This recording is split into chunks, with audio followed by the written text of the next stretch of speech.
Bapak Ibu Saudara sekalian, kalau kita memperhatikan ketika Tuhan Yesus memilih murid-muridnya, maka Alkitab berkata bahwa mereka meninggalkan segala sesuatu demi untuk mengikut Tuhan Yesus. Kita lihat bersama Petrus meninggalkan keluarganya demi untuk mengikut Yesus. Saudara, pada zaman dahulu, suami yang bekerja untuk mencari nafkah, sedangkan istri adalah ibu rumah tangga biasa, artinya istri tidak bekerja. Ketika Petrus dan murid-murid memutuskan untuk mengikut Yesus, maka sejak hari itu istrinya tidak memiliki nafkah yang tetap, saudara. Dari sisi etika, Petrus bisa dianggap sebagai orang yang tidak bertanggung jawab. Tetapi dalam situasi waktu itu, Tuhan sedang mencari orang-orang yang bersedia dan berani meninggalkan apapun demi untuk mengikuti Tuhan Yesus. Secara harafiah, saudara dan saya tidak boleh melakukan hal yang sama seperti yang telah dilakukan oleh Petrus dan murid-murid yang lain. Karena setiap kita memiliki panggilan yang berbeda-beda. Tetapi satu hal yang saudara dan saya harus tahu, prinsip yang sama yang diambil oleh Petrus dan murid-murid harus kita lakukan. Apa prinsip yang sama itu? Kalau kita mau jadi pengikut Tuhan Yesus yang benar, kita harus berani meninggalkan ikatan dosa dan kesenangan-kesenangan yang dunia tawarkan. Itu harga mati. Tidak bisa dikurangi, tidak bisa dikompromikan, saudara. Kalau Petrus meninggalkan keluarga demi untuk mengikut Tuhan Yesus, kita harus berani meninggalkan kesenangan-kesenangan dosa dan kesenangan-kesenangan yang dunia tawarkan demi untuk menjadi pengikut Tuhan Yesus.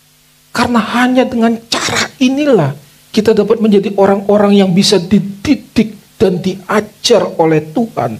Dan dibalik kita dididik dan diajar oleh Tuhan, kita juga bisa membawa orang-orang yang kita kasihi untuk menjalani hidup sama seperti yang kita jalani. Bapak Ibu Saudara sekalian, supaya kita bisa meninggalkan ikatan-ikatan dosa dan kesenangan-kesenangan dunia, maka mau tidak mau kita harus memberi diri untuk terus-menerus dididik oleh Tuhan, saudara. Melalui peristiwa-peristiwa hidup yang terjadi dan yang kita alami. Karena hanya orang yang mau memberi diri dididik dan dibentuk oleh Tuhan, yang pasti akan berubah menjadi seperti yang Tuhan inginkan, saudara. Kalau kita memperhatikan percakapan antara Tuhan Yesus dengan orang Yahudi, ketika mereka bertanya kepada Tuhan Yesus, "Guru, apakah diperbolehkan membayar pajak kepada Kaisar?" Pertanyaan itu ingin menjebak Tuhan Yesus, saudara. Tetapi yang luar biasa, Tuhan meminta mereka untuk menunjukkan sekeping mata uang. Dan Tuhan Yesus bertanya kepada mereka, gambar dan tulisan siapa di mata uang itu? Saudara, mereka menjawab, gambar dan tulisan Kaisar. Gambar dan tulisan Kaisar. Lalu Tuhan Yesus berkata, kembalikan kepada Kaisar apa yang menjadi milik Kaisar. Tetapi bukan berhenti di situ. Tuhan Yesus menyambung dengan kata-kata begini, kembalikan kepada Allah apa yang menjadi milik Allah. Pada waktu itu orang Yahudi ada di bawah pemerintahan Kaisar Roma. Jadi mata uang yang mereka pakai adalah mata uang pemerintahan Roma, di mana dalam mata uang itu ada gambar dan tulisan kaisar. Jadi mereka harus wajib, orang Jawa bilang kudu, membayar pajak kepada kaisar. Inilah yang Tuhan Yesus maksudkan, kembalikan kepada kaisar apa yang menjadi milik kaisar. Harus bayar pajak.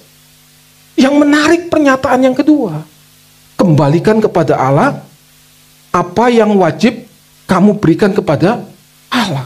Pertanyaan apa yang harus kita kembalikan kepada Allah? Yang wajib kita berikan kepada Allah?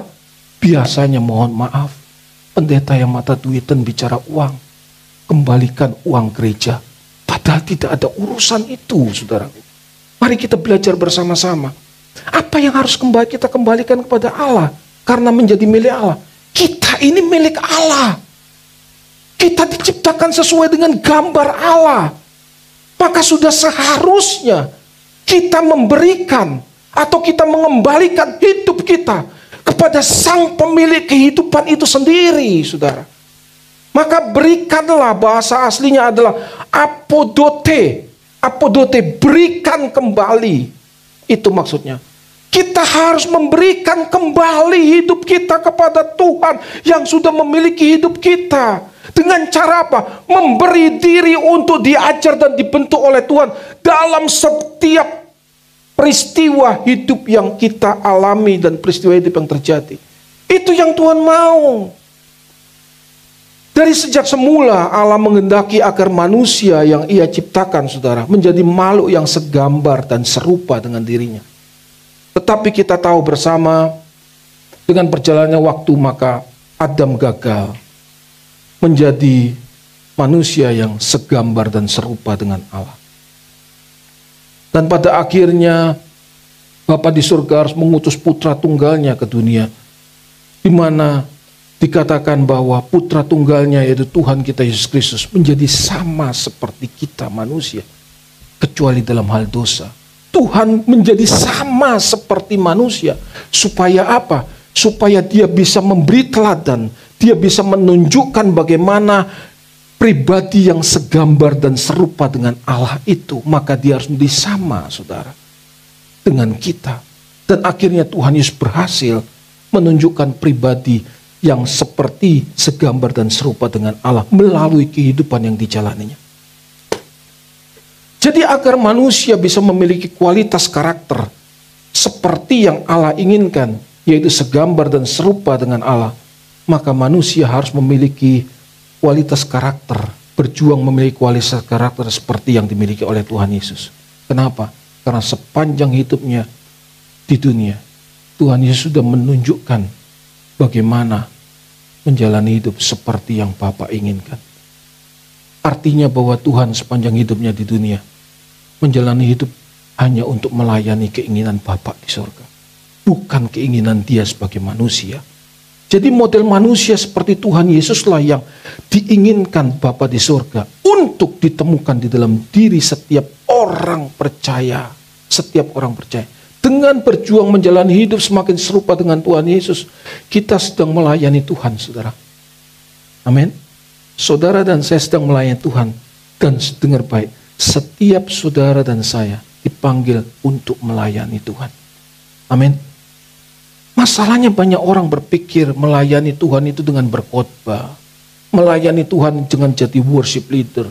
Dengan jadi singer, dengan jadi usher, dengan jadi diaken, pengurus gereja, membangun gereja dengan segala fasilitasnya, ya kan? Dan kegiatan-kegiatan yang lainnya, berkeliling, mengajar Alkitab, berkhotbah di mana-mana, dipikir sudah melayani Tuhan. Padahal, saudara, pelayanan yang Tuhan inginkan bukan seperti itu. Bukan seperti itu. Karena pelayanan yang sebenarnya cuma satu, yaitu melayani perasaan Bapa di sorga. Melayani perasaan Bapa.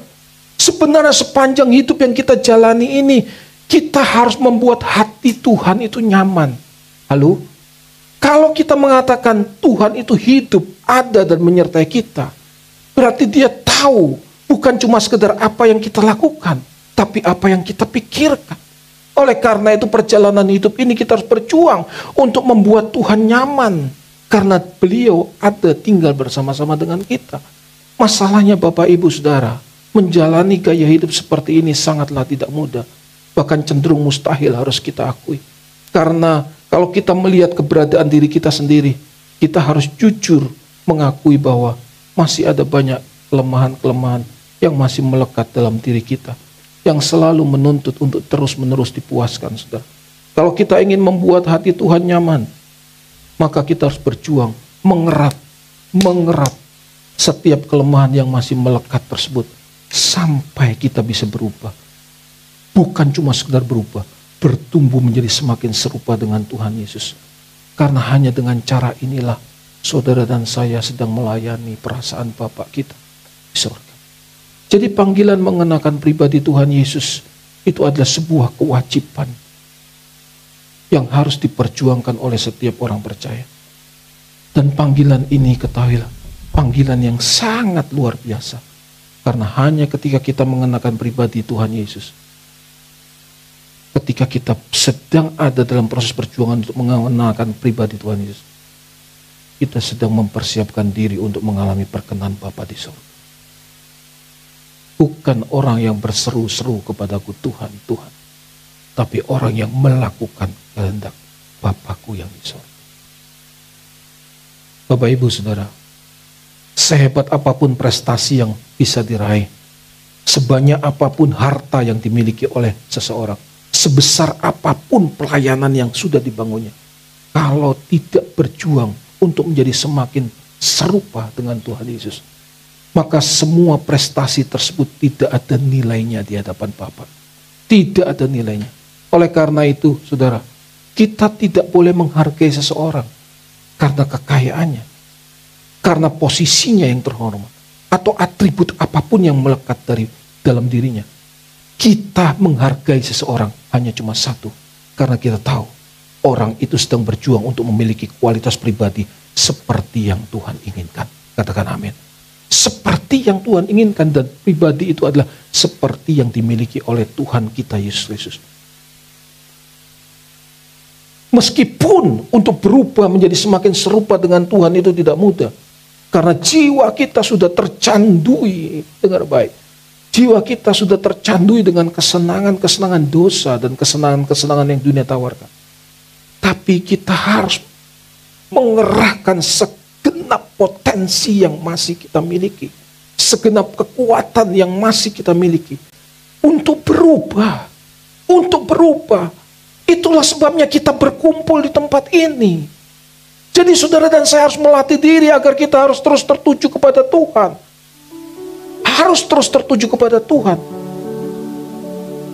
Karena hanya ketika hati dan pikiran kita terus tertuju kepada Tuhan, kita akan memiliki kepekaan untuk bisa mengerti dan menghayati perasaan Tuhan.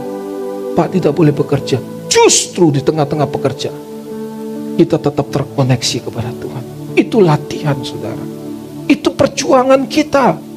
Karena hanya dengan cara terkoneksi dengan Tuhan secara terus-menerus, kita bisa berubah. Bahkan menjadi semakin serupa dengan Tuhan, menjadi pribadi seperti yang Tuhan inginkan. Persoalan hidup, justru di situ kita sedang harus melatih diri kita untuk ada di hadirat Tuhan. Karena kekuatan kita cuma Tuhan, bukan yang lain. Kekuatan saudara dan saya cuma Tuhan. Apa sih kekuatan kita? Kita tidak punya kekuatan. Jadi Bapak Ibu saudara sekalian, kalau saudara diajar kebenaran-kebenaran seperti ini, itu harta luar biasa, saudara. Percaya. Kita mau mengakhiri hidup kita dengan baik, saudara. Amin. Kita tidak pernah tahu kapan hidup kita berakhir, tapi tanda-tanda itu sudah ada. Maka kalau kita masih punya waktu, seharusnya kita persiapkan hidup kita dengan sebaik mungkin. Karena bisa setiap waktu hidup kita berakhir. Dan setelah itu kita harus menghadap tahta pengadilan Kristus untuk mempertanggungjawabkan seluruh hidup yang sudah kita jalani. Hidup yang kita jalani di dunia ini satu-satunya kesempatan untuk kita berjuang membangun kehidupan yang makin lama makin berkenan di hadapan Tuhan. Maka hati kita harus terus terarah kepada Tuhan. Hati kita bisa terus terarah kepada Tuhan hanya ketika pikiran kita terus menerus diisi dengan kebenaran. Terus menerus kita berjuang mengisi pikiran dengan kebenaran. Terus menerus kita belajar melatih diri kita untuk duduk diam di bawah kaki Tuhan setiap hari. Kita harus berjuang punya waktu doa setiap hari, saudara. Itu kekuatan kita. Dan setelah itu baru kita bisa membangun komunikasi intens dengan Tuhan setiap saat. Kita tidak mungkin bisa membangun komunikasi intens dengan Tuhan setiap saat, selalu ada di hadirat Tuhan, kalau kita tidak belajar untuk duduk diam di bawah kaki Tuhan setiap hari, minimum 30 menit. Kalau kita tidak belajar kebenaran, kita tidak mungkin bisa membangun komunikasi secara intens dan benar dengan Tuhan. Padahal hanya ketika kita terus-menerus mengarahkan hati kepada Tuhan, apapun yang terjadi di sekitar kita, kita bisa hubungkan dengan Tuhan. Tidak perlu bahasa rohani. Tidak perlu buka Alkitab dulu. Kita tahu ada Tuhan yang mendidik dan mengajar kita melalui berbagai macam peristiwa yang kita alami. Jika kita tidak memiliki kepekaan terhadap perasaan Tuhan, maka kita akan cenderung menjalani hidup dengan sesuka hati kita, saudara. Betul? Kita akan cenderung menjalani hidup dengan sesuka hati kita sendiri. Orang-orang yang cenderung menjalani hidup dengan sesuka hatinya, sebenarnya ia tidak serius membereskan dosa-dosa yang terselubung yang masih melekat di dalam dirinya. Tidak serius, saudara. Padahal kalau Tuhan masih memberi kesempatan hidup, seharusnya kita benar-benar memakai kesempatan itu untuk memperbaiki diri kita. Jika hal ini terus-menerus terbangun secara konsisten, dengar baik, waktu hal ini terjadi, terbangun secara konsisten dalam hidup kita, kita mulai bisa memiliki beban terhadap orang lain. Supaya orang lain, paling tidak orang-orang yang kita kasihi, mengalami proses perubahan. Sama seperti kita juga mengalami proses perubahan. Jadi hanya ketika kita mengalami proses perubahan, menjadi seperti yang Tuhan inginkan, maka kita akan memiliki beban agar orang lain, paling tidak orang-orang yang kita kasihi, mengalami proses perubahan sama seperti proses perubahan yang kita alami. Oleh karena itu, Bapak Ibu Saudara, kita tidak boleh puas dengan status Kristen. Kita tidak boleh puas dengan seolah-olah kita melayani pekerjaan Tuhan. Kita tidak boleh puas dengan rajin ke gereja. Kita tidak boleh puas hanya dengan memberi sejumlah uang ke dalam gereja. Karena kekristenan yang benar itu adalah mengenakan hidup Tuhan Yesus dalam hidup yang kita jalani dan membawa sebanyak mungkin orang untuk mengalami Tuhan sama seperti kita mengalami Tuhan. Berikan tepuk tangan yang meriah untuk Tuhan. Kalau kita melihat dalam diri kita hari ini, kita masih jauh dari standar yang Tuhan inginkan. Ini saja kita berjuang serius. Kita mengejar ketertinggalan kita. Karena kita sedang berpacu dengan waktu. Kalau kita sedang berjuang serius untuk berubah dan mengejar ketertinggalan kita, cepat atau lambat orang yang berinteraksi dengan kita akan melihat proses perubahan hidup kita. Dan mereka pasti akan diberkati waktu berinteraksi dengan kita. Inilah keadaan yang akan membawa orang lain juga mengalami perubahan. Sama seperti kita mengalami perubahan. Makanya waktu yang sedang berjalan menyadarkan kepada kita sebenarnya kita sudah tidak punya banyak waktu lagi untuk memperbaiki diri kita. Sudah tidak punya banyak waktu untuk memperbaiki dirinya. Jangan tunda-tunda lagi, Bapak Ibu. Hari ini kalau saudara keluar dari rumah, ingat, jangan tunda-tunda. Karena kita belum tentu punya waktu lagi. Belum tentu waktu kita masih banyak. Kita harus mengerti, saudara. Ketika Tuhan Yesus menebus kita, hal itu berarti bahwa kita ini sepenuhnya menjadi milik Tuhan. Katakan amin. Kita menjadi sepenuhnya milik Tuhan yang sudah menebus kita. Saya memberikan sebuah analogi seperti seorang yang membeli sebuah barang. Saudara. Ya. Ketika barang itu sudah dibeli, maka barang itu akan sepenuhnya menjadi milik si pembeli itu. Betul?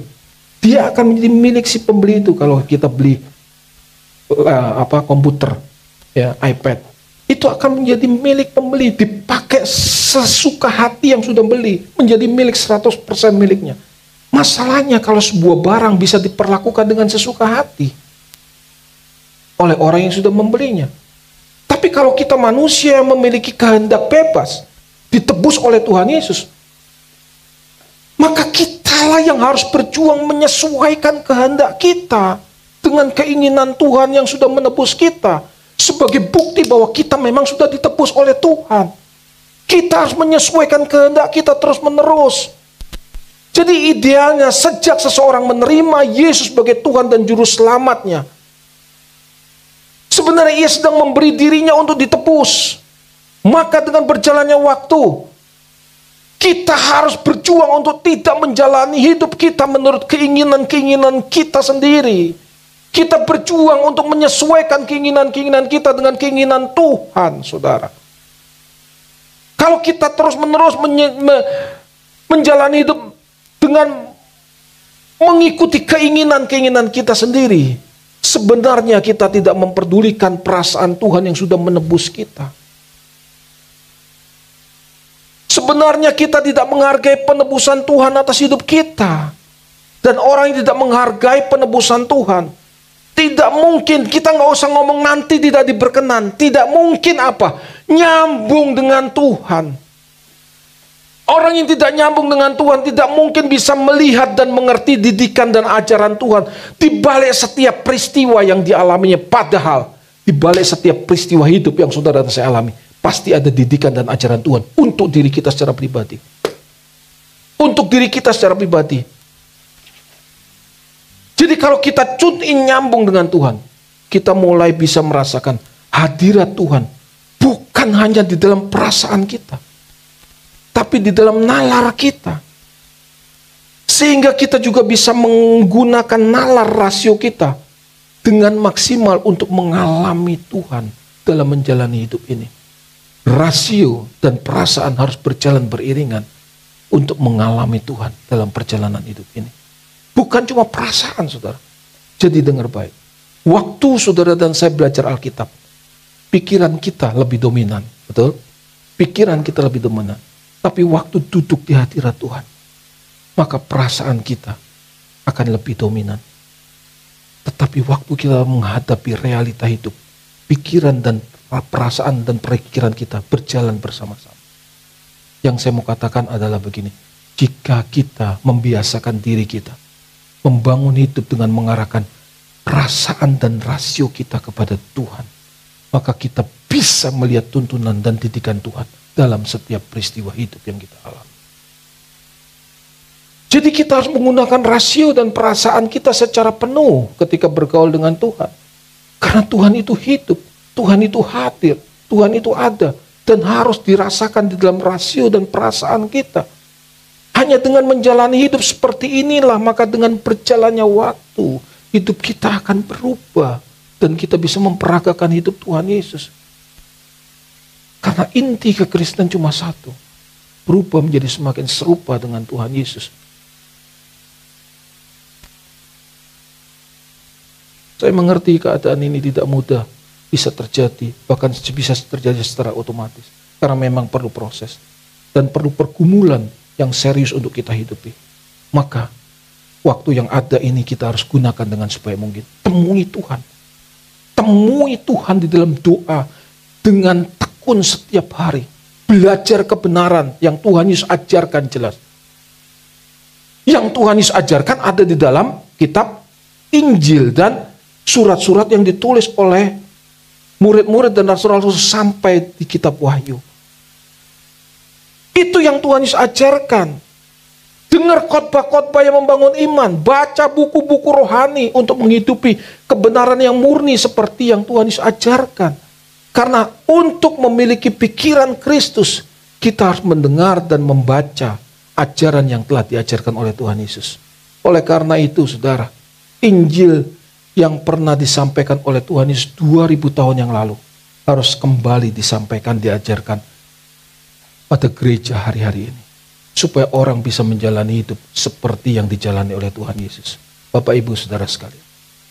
Kalau tahun 80-an atau memasuki tahun 90-an, praise and worship itu menjadi sangat dominan dalam gereja-gereja Tuhan pada waktu itu.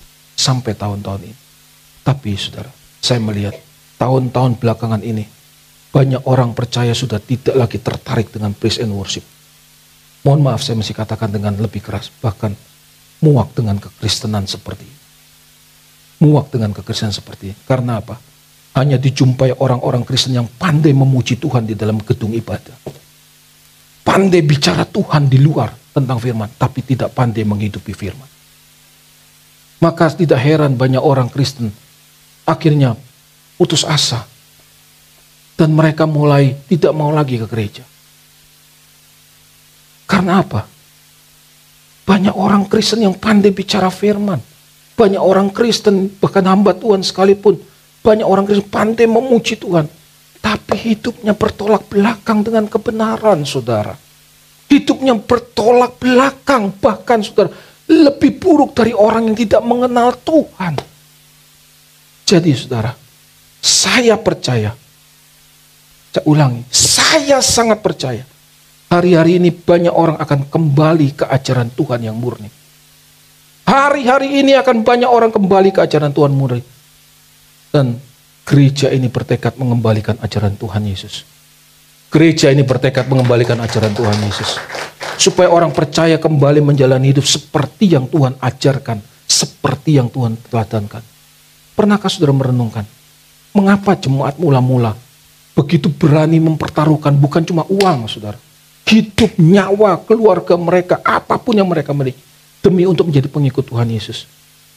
Padahal, kalau mereka memutuskan, pernah saudara merenungkan, kalau mereka memutuskan untuk tidak menjadi pengikut Tuhan Yesus, hidup mereka akan jauh lebih aman dan nyaman. Mereka tidak alami persekusi. Mereka tidak kehilangan pekerjaan. Mereka bahkan tidak kehilangan keluarga. Bahkan tidak mungkin kehilangan nyawa. Aman. Pernah saudara merenungkan, kenapa mereka begitu bisa berubah, menaruh pengharapan mereka hanya kepada Tuhan. Kehidupan yang lebih baik yang Tuhan sediakan nanti. Jawabannya sederhana. Karena mereka menerima berita dan ajaran yang disampaikan oleh murid-murid Tuhan Yesus pada waktu itu. Dan murid-murid menerima ajaran itu langsung dari Tuhan Yesus. Jadi ketika murid-murid menerima ajaran dari Tuhan Yesus, Tuhan Yesus sudah naik ke surga, maka ajaran itu disampaikan kembali oleh murid-murid pada waktu itu. Dan ketika mereka menyampaikan kebenaran kepada orang-orang yang mendengarnya, orang-orang mendengarnya melihat hidup yang dijalani oleh murid-murid. Oh, ternyata benar. Hidupnya sama dengan apa yang dia khotbahkan. Mereka menaruh pengharapan di dunia yang akan datang yang Tuhan sediakan. Maka mereka tidak ragu sedikit pun untuk mengikut Tuhan Yesus.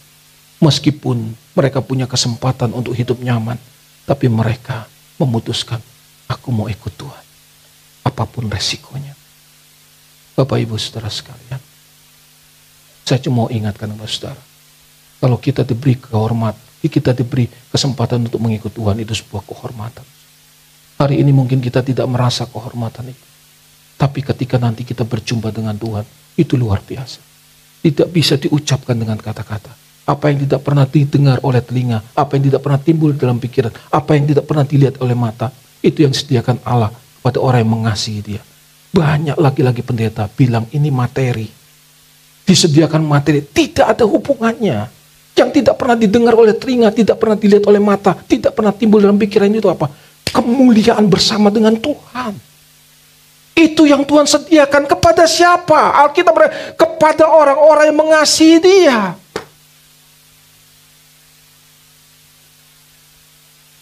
Betapa kuat dan luar biasanya pengajaran dan teladan hidup bisa mengubah hidup seseorang, saudaraku.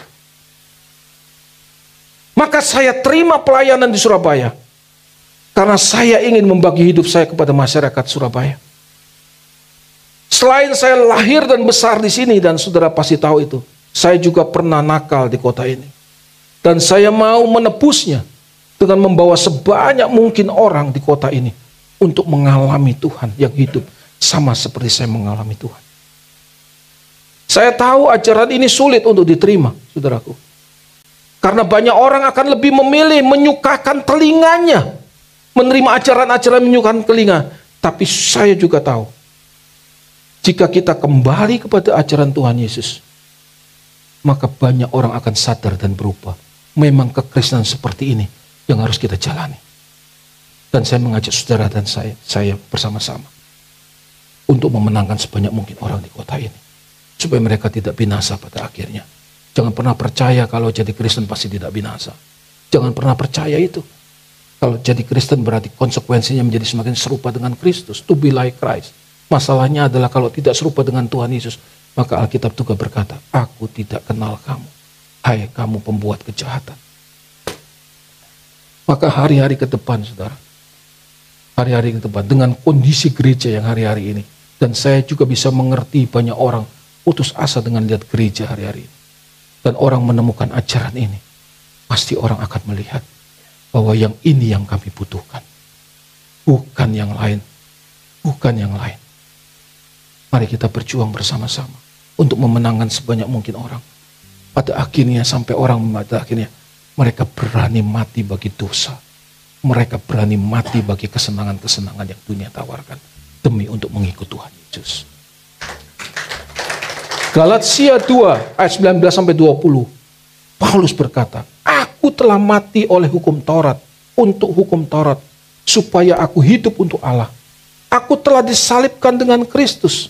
Namun aku hidup, tetapi bukan lagi aku sendiri yang hidup, melainkan Kristus yang hidup dalam aku, dan hidupku yang kuhidupi sekarang ini dalam daging adalah hidup oleh iman dalam Anak Allah yang telah mengasihi aku dan menyerahkan dirinya untuk aku. Saya percaya ayat ini sering kita dengar ratusan kali, bahkan ribuan. Tapi saya ingin mengajak saudara untuk melihat kalimat per kalimat yang ditulis oleh Paulus. Aku telah mati oleh hukum Taurat.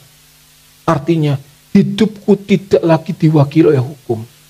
Aku sudah tidak boleh puas lagi kalau aku tidak membunuh, tidak berzina, tidak berdusta. Aku tidak boleh puas hanya karena itu. Tapi karena hidupku sudah tidak diwakili oleh hukum, tapi hidupku diwakili oleh kehendak Allah.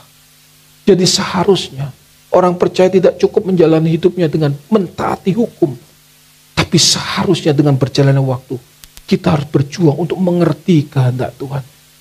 Karena hanya waktu kita mengerti kehendak Tuhan, kita bisa mulai belajar untuk melakukan kehendak Tuhan dalam setiap aktivitas yang kita jalani.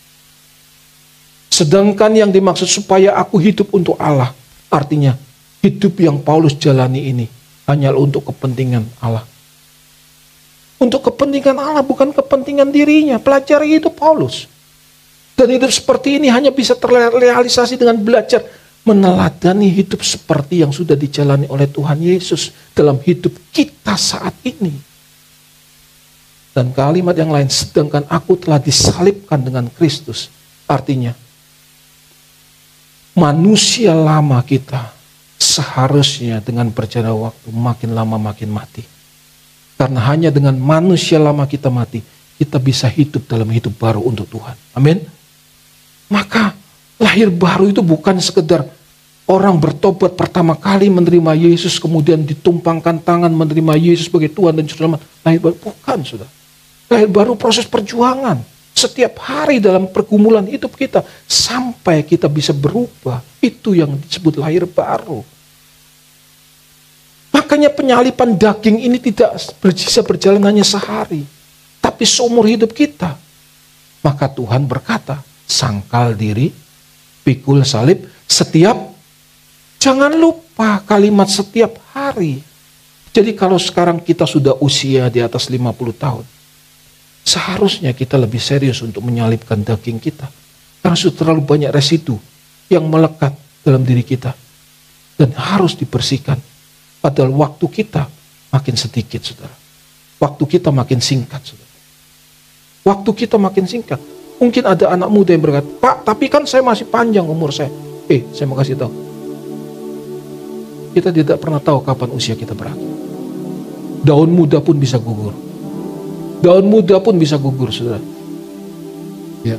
Yang kedua, kalau kita terbiasa menjalani itu menurut keinginan-keinginan kita, ada satu titik, kita tidak bisa kembali lagi. Kita tahu itu salah. Kita tahu itu tidak benar. Tapi kita tidak sanggup untuk berubah, saudara. Maka kalau anak muda ada tempat ini, siapapun saudara, belajar hidup benar-benar dengan Tuhan sejak masih muda. Karena kita sedang berpacu dengan waktu untuk berubah sampai kita bisa mempertanggungjawabkan seluruh hidup kita di hadapan Tuhan. Maka hidup yang saudara dan saya jalani ini adalah kita harus berani mematikan keinginan-keinginan yang tidak sesuai dengan keinginan Tuhan. Kita rindu untuk mematikan keinginan-keinginan daging dan kesenangan-kesenangan yang dunia tawar. Tapi setelah keluar dari tempat ini, ternyata sulit, saudara. Ternyata susah luar biasa. Meskipun kita sudah memiliki keinginan yang kuat. Kenapa? Jawabannya sederhana. Karena cara pikir kita belum berubah. Dengan cara pikir yang belum berubah, maka belum punya kekuatan yang cukup untuk mengubah pola hidup kita.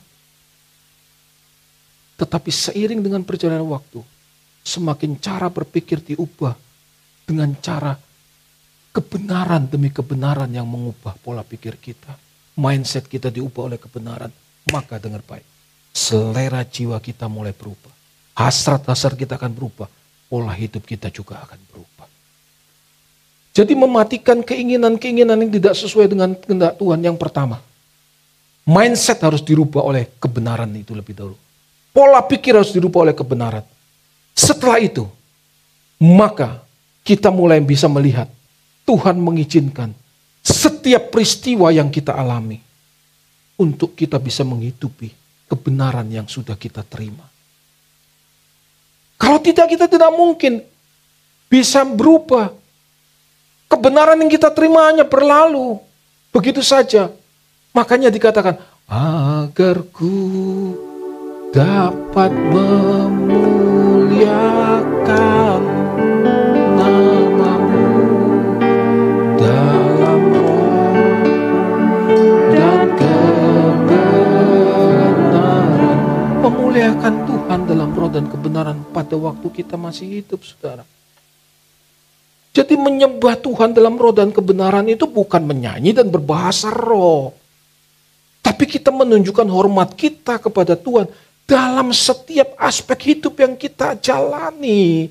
Baik kita lihat orang lain atau tidak dilihat oleh orang lain. Maka sebenarnya peristiwa-peristiwa hidup yang kita alami itu adalah alat Tuhan untuk menguji kita. Apakah kita sudah memiliki hasrat yang berubah atau belum, saudara? Itu alat Tuhan. Apa alat Tuhan itu? Contohnya, waktu kita punya kesempatan untuk berbuat dosa. Apakah kita memilih untuk berbuat dosa atau tidak berbuat dosa? Itu alat Tuhan. Waktu kita punya kesempatan untuk membalas orang lain, tapi kita memilih untuk tidak membalas. Itu alat Tuhan. Untuk kita bisa melihat hasrat kita berubah atau tidak. Waktu kita punya kesempatan untuk menonjolkan diri kita, tapi kita memutuskan aku mau belajar seperti Yesus yang taat dan rendah hati. Itu alat Tuhan. Ketika kita mengalami masalah yang hebat, dihimpit perkara yang berat, tertekan luar biasa, tapi kita berkata, aku percaya Tuhan. Baik hidupku maupun matiku ada di dalam tangan. Itu alat Tuhan yang menunjukkan apakah kita bisa menyembah dalam roh dan kebenaran atau tidak, saudara. Jadi Allah itu akan memakai peristiwa-peristiwa atau kejadian-kejadian untuk membentuk kita. Jika pola pikir kita tidak diubah oleh kebenaran, maka ketika Tuhan mendidik kita melalui peristiwa-peristiwa hidup yang kita alami itu, kita tidak bisa melihat didikan Tuhan. Kita tidak bisa melihat didikan Tuhan. Kita tidak bisa melihat pembentukan Tuhan di balik peristiwa itu. Tapi waktu mindset mulai dirubah, kita mulai bisa memiliki kepekaan untuk lihat didikan Tuhan di balik peristiwa yang kita alami. Dan keadaan inilah kita mengerti. Waktu itu adalah anugerah. Amin. Waktu itu adalah anugerah. Bagi siapa? Bagi orang yang memberi diri untuk dibentuk oleh Tuhan. Tapi waktu itu juga bisa menjadi kutuk bagi orang yang tidak menghargai kesempatan yang Tuhan berikan untuk berubah. Menjadi seperti yang Tuhan inginkan. Bapak, Ibu, saudara sekalian. Waktu yang sedang berjalan menjadi anugerah kalau kita bisa mengisinya. Menjadi seperti yang Tuhan inginkan.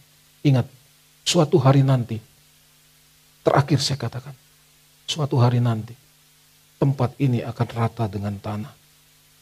Karena Alkitab berkata, menjelang kiamat, bumi dan unsur-unsur bumi ini akan hangus oleh api. Menjadi limne topuros, danau api. Seluruh bumi ini akan menjadi danau api. Tapi apa yang pernah dilakukan di tempat ini, yaitu kebenaran-kebenaran yang disampaikan, kehidupan yang diteladankan, itu akan menjadi kenangan abadi. Karena kita akan melahirkan orang-orang yang hidupnya berubah menjadi seperti yang Tuhan inginkan. Betapa hebat dan luar biasanya kebenaran yang Tuhan ajarkan dan teladan. Maka saya yakin, saya mau masuk di kota ini, saya yakin, 100% saya yakin, akan banyak orang dimenangkan untuk Tuhan. Dan ini mahkota yang kita bawa di hadapan Tuhan. Orang-orang yang berubah hidupnya, sama seperti kita berubah hidupnya. Sampai bukan cuma berubah, sampai satu titik kita akan berkata, sama seperti Paulus berkata, namun aku hidup, bukan aku lagi, tapi Kristus yang hidup di dalam aku. Mari kita datang kepada Tuhan, kita persiapkan hati kita untuk mengikuti perjamuan kudus.